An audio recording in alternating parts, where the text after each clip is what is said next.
Hello everyone, this is Rizal Torre and you are here for History 101.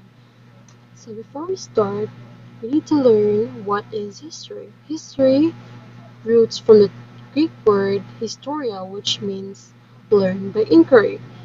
History is a branch of social science that deals with the past. History focuses mainly on the events and how these events affect the lives of the people today. Now, in studying history, we have two theories, which is the factual history and speculative history. Factual history deals with the who, what, when, where questions. Now, speculative history tells us why and how did this event occur. So, now, there is also what we call as the limitation of historical knowledge, one being history as actuality and history as record. Now, the first term states that we only know history through surviving records, which is absolutely true because we study history through the through art, through writings of different people, of different philosophers, of different historians. Now, the second term, which is history as record, articulates that the surviving records is only a tiny part of the phenomenon, which makes sense because we cannot guarantee the whole point of the phenomenon just because of the surviving records. We may never know from the people from what really happened. We really cannot compare through surviving records and through the testimonies of the people in that era or period. Now, you might be wondering, why do we need to study history, right? History focuses on past events, and we are here living in the present thinking about our future.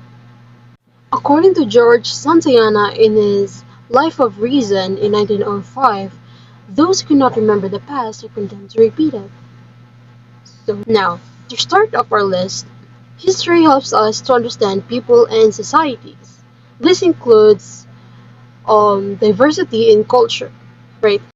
History helps us to understand why some cultures are different from the others. For example, spitting on other people is a form of greeting, shaking your head sideways is a form of yes.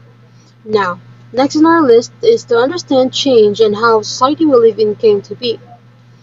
Now, I want to give an example, which is colorism. For those of you who do not know, colorism refers to the prejudice, especially people with darker skin color.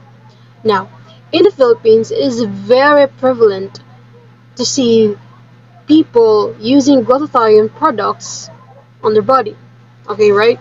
Now, they may use this as injectables, pills, lotions, soaps, and whatever they can think of. Now, this stems from the root that being white is somewhat being a top tier of the world. You are the most powerful person in the world if you are white. If we do not understand the root of this colorism, then how are we supposed to make change? But it's also part of the goal of history. One is to realize our mistakes, and two is to make a change. If we do not look into the roots of the problem, then how are we going to solve it? We're all just running around in circles. Third, history contributes to the moral understanding. Now, with all the bad events that had happened back in history, for sure we might pick up some things that we might reflect on and understand why did these things happen and how to prevent them from happening again. Now, fourth is provides identity. Of course, we all know how important identity is, especially for a nation, right? Now, at this current time, I was really glad to know that the system of writing the Baybayin and the Banlit was taught under Filipino subject.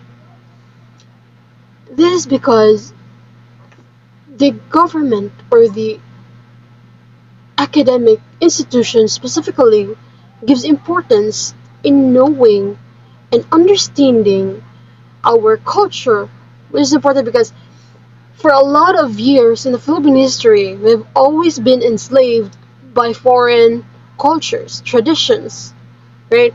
From Americans, from Japanese people, from Spaniards. We've all been colonized and have little to no time in learning our own and appreciating our own. Now, if we do lose the sense of identity as a nation, we will surely be out of the map, which is not a good thing. That is all for today's video. Here are my resources. See you in another video. Thank you.